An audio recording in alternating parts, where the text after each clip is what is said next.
ಆಯ್ತು ನೋಡಿ, ನೋವು ಎಲ್ಲಿ ಆಗುತ್ತೆ ಅಂದ್ರೆ ಸತ್ಯ ಬಿಚ್ಚಿಡೋದಕ್ಕೆ ಪ್ರಾರಂಭ ಮಾಡಿದಾಗ ನೋವಾಗುತ್ತೆ. ಅದಕ್ಕೆ ಹಂಸರಾಜಂದ ಹೇಳ್ತೀರಿ, ವೆಂಕಟ ಸುಬ್ಬಯ್ಯಂದ ಹೇಳ್ತೀರಿ, ಇವತ್ತಿಂದ ಹೇಳ್ರಿ. ಕೇಳಿ ಇರ್ಲಿ ಅಧ್ಯಕ್ಷರೇ, ಇವತ್ತಿಂದು ಹೇಳ್ರಿ. ಸ್ಪೀಕರ್ಗೆ ಎಷ್ಟು ಫೋನ್ ಹೋಗಿದಾವ, ಸ್ಪೀಕರ್ಗೆ ಏನೇನ್ ಡೈರೆಕ್ಷನ್ ಕೊಟ್ಟಿರಿ ಅದನ್ನು ಹೇಳ್ರಿ ಸ್ವಲ್ಪ. ಓಕೆ, ಅದು ನಾನು ಹೇಳ್ತೇನೆ.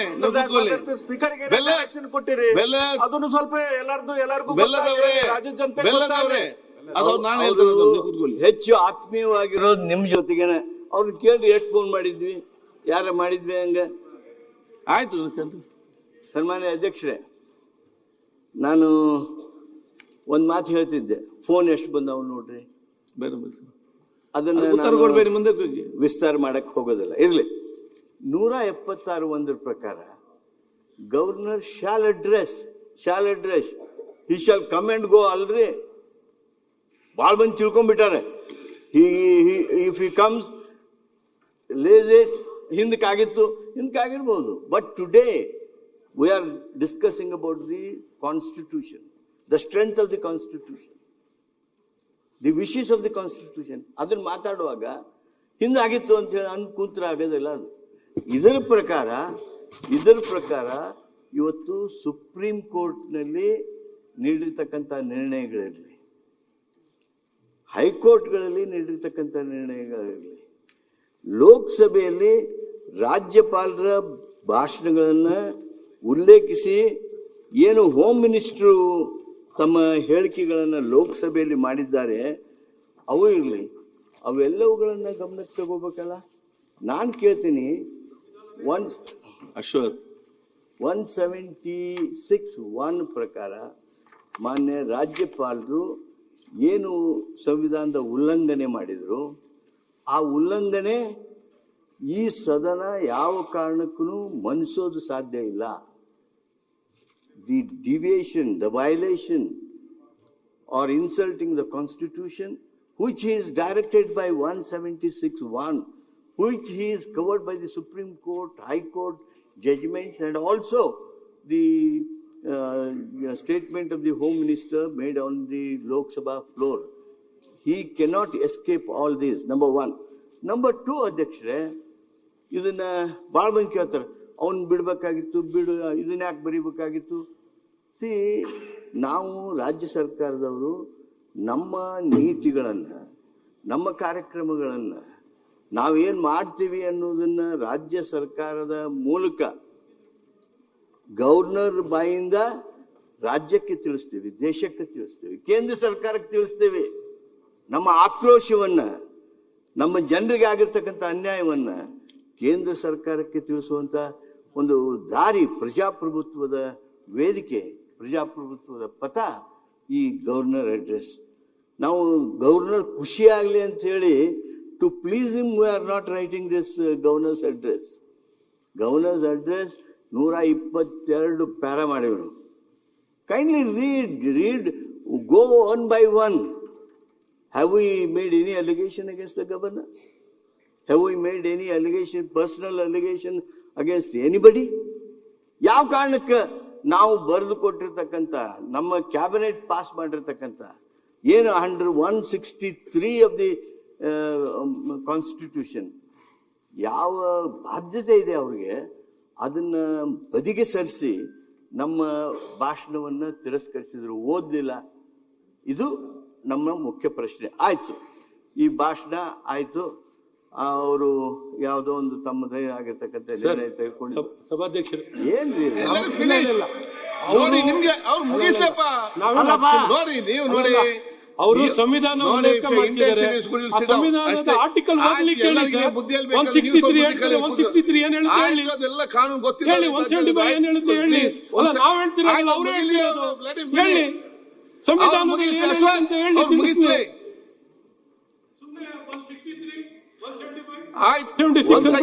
ಹೇಳಿ ಸರ್, ಏನಿದೆ ಸರ್, ಓದ್ಬೇಕಾ ಸರ್? ಬೇಡ ಬೇಡ,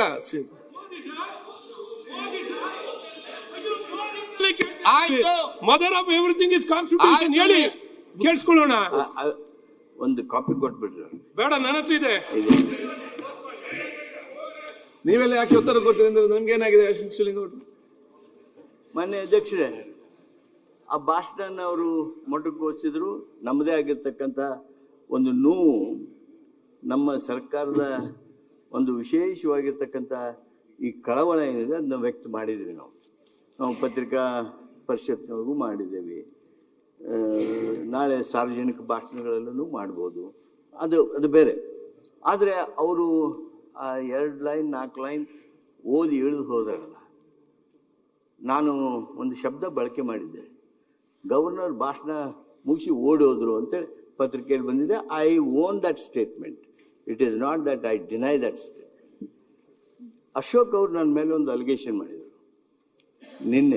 ನಿನ್ನೆವರೆಗೆ ಅವ್ರ ಅಲಿಗೇಷನ್ ಏನಿತ್ತು ಅಂದರೆ, ನಾನು ಹೋಗಿ ರಾಜ್ಯಪಾಲರನ್ನ ತಡೆಯೋದಕ್ಕೆ ಹೋದರು, ನಾನು ಇಲ್ಲಿಂದ ಅಲ್ಲಿಗೆ ಓಡಿ ಹೋಗಿದ್ದಕ್ಕರೆ ಯಾವ ಕಾರಣಕ್ಕೆ? ಮೈ chief minister, when governor got down, he ran to him and he made a sign to me, come ಅಂತೇಳಿ. ನಾನು ಅವ್ರಿಗೆ ಓಡಿ ಹೋಗೋಣ ಆಗಲೇ 4 ಹೆಜ್ಜೆ ಆಗಲೇ ರಾಜ್ಯಪಾಲರು ಮುಂದೆ ಹೋಗಿಬಿಟ್ಟಿದ್ರು. ಅದನ್ನು ನೋಡಿ ಅವರು ಬಹುಶಃ ಆ ರೀತಿ ಆಪಾದನೆ ಮಾಡಿದ್ದಾರೆ ಅಂತ ಭಾವಿಸಿದ್ದೇನೆ. ನಂಗೆ ಗೊತ್ತಿಲ್ಲ, ಅವ್ರಿಗೆ ವಿಶೇಷ ಗೊತ್ತು. ನಾವೆಲ್ಲ ಅವ್ರ ಹಿಂದೆ ಹೋದ್ವಿ. ಅಧ್ಯಕ್ಷರೇ, ಮೈ chief minister, myself and council and assembly chief whips, we went up to the car, bid goodbye. ತಾವೆಲ್ಲ ಇದ್ರಿ.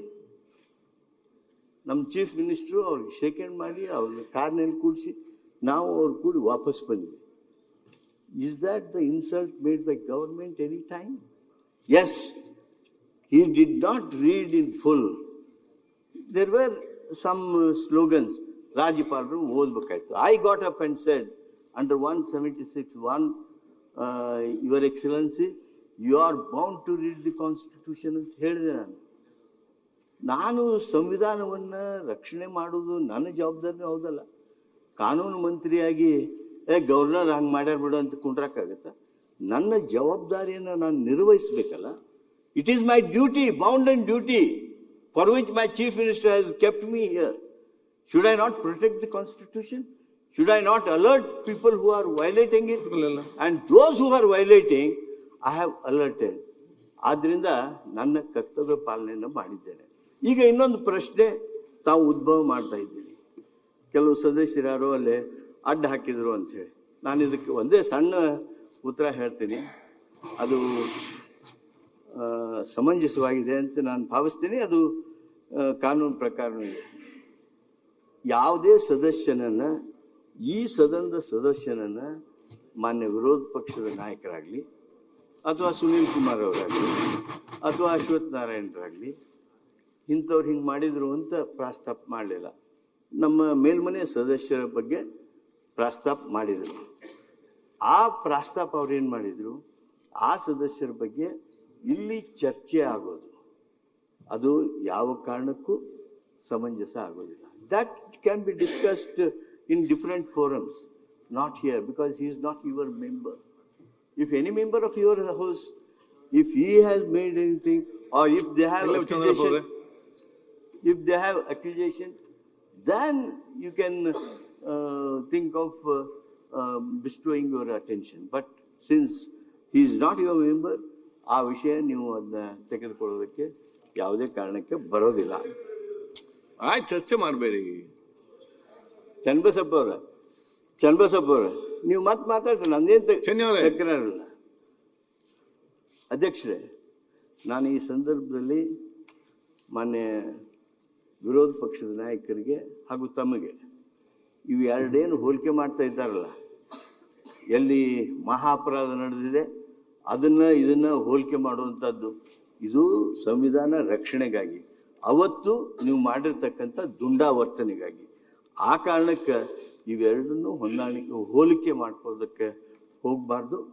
ಈ ಬಗ್ಗೆ, ಈ ಸಂವಿಧಾನದ ವೈಲೇಷನ್ ಬಗ್ಗೆ, ಆಮೇಲೆ ಭಾಳ ಮಂದಿ ಹೇಳಿದ್ರು ಅಲ್ಲಿ ಬ್ಯಾಂಡ್ ಬಾರಿಸಿಬಿಡ್ಬೇಕಾಗಿತ್ತು.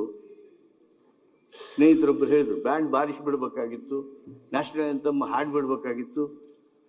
ಅವರು ಅದು ಜೈ ಹಿಂದ್ ಅಂದವ್ರ ಹೊರಟೇ ಬಿಟ್ರು. ಜೈಲಿಂದವರು ಹೊರಟ ಬಿಟ್ರು. ತಾವು ನೆನಪಿಸ್ಕೊಳ್ಳಿ, ನ್ಯಾಷನಲ್ ಆಂಥಮ್ ಆಮೇಲೆ ಆಗುತ್ತೆ. ಇದನ್ನ ನಾವ್ಯಾರೂ ಹೇಳಿಲ್ಲ. ನೀವೊಂದು ಲಘು ಬುಲೆಟಿನ್ ಕಳಿಸಿದ್ದೀರಿ ನಮಗೆ. ಆ ಲಘು bulletin is mandatory for the governor up to the last member of the house, including the officers. ಆ ಪ್ರೊಸೆಷನ್ನಾಗ ಮುಂದೆ ಯಾರು ಇರ್ಬೇಕು, ಅವ್ರ ಹಿಂದೆ ಯಾರು ಇರ್ಬೇಕು, ಅವ್ರ ಹಿಂದೆ ಯಾರು ಇರ್ಬೇಕು, ಅವೆಲ್ಲಾನು ಕೊಡೋದು ಅಲ್ಲದೆ ಅವ್ರು ಭಾಷಣ ಚಾಲು ಮಾಡಿದ್ಮೇಲೆ, ಭಾಷಣ ಮುಗಿದ್ಮೇಲೆ, at the end, national anthem will be played again. And it is the responsibility of the governor to stay back for a few minutes, make that let the play of national anthem take place, then he should have left. ಇಲ್ಲಿ national ಆಂಥಮ್ಗೆ ಅಗೌರವವನ್ನು ಮಾಡಿದ್ದೀರಿ ಅಂತ ಹೇಳಿ ನಾವು ಹೇಳಿದ್ದೇವೆ. ಅದು ಸತ್ಯಕ್ಕೆ, ಕಾನೂನಿಗೆ ಹಾಗೂ ಎಲ್ಲದಕ್ಕೂ ಸರಿಯಾಗಿದೆ. ಅಷ್ಟೇ ಅಲ್ಲ, ಅದಕ್ಕೆ ಬೇಕಾಗಿರ್ತಕ್ಕಂಥ ಎಲ್ಲ ರೆಕಾರ್ಡ್ಸು ನಿಮ್ಮ ಹತ್ರ ಇದಾವೆ.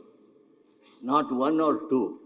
Weather if you want video is there, if you want photo is there, if you want your records are there. ಇವೆಲ್ಲವುಗಳನ್ನು ಹಿನ್ನೆಲೆಯೊಳಗೆ ನಾನು ತಮ್ಮನ್ನು ಅರಿಕೆ ಮಾಡ್ತೇನೆ. ನಾನು ನಿಮ್ಗೆ ಹೇಳಿದೆ, ನಾನು we have not close the option. As government, as a responsible minister, who are in the position because of the kindness of the governor, ರಾಜ್ಯಪಾಲರ ವಿಶೇಷವಾಗಿರ್ತಕ್ಕಂಥ ಕಾನ್ಫಿಡೆನ್ಸ್ ನಮ್ಮಲ್ಲಿ ಇರಬೇಕು. ಅದರಿಂದ ನಾವು ಮಂತ್ರಿಗಳಾಗಿರ್ತೇವಲ್ಲ. ನಾನು ಹೇಳಿದೆ, ಗವರ್ನರ್ ಅಕಸ್ಮಾತ್ ಯಾವುದೇ ಕಾರಣಕ್ಕೆ, ಯಾವುದೋ ಗೊಂದಲದೊಳಗೆ, ಯಾವುದೋ ಒತ್ತಡದೊಳಗೆ ಅವ್ರು ತಕ್ಷಣ ಬಿಟ್ಟು ಹೋಗ್ಬಿಡ್ಬೇಕು ಅಂತೇಳಿ ಅವ್ರು ನಿರ್ಣಯ ಮಾಡಿ ಹೋಗಿದ್ರು ಅಂದ್ರೆ ಅವರು ಈ ತಪ್ಪನ್ನು, ಸಂವಿಧಾನದ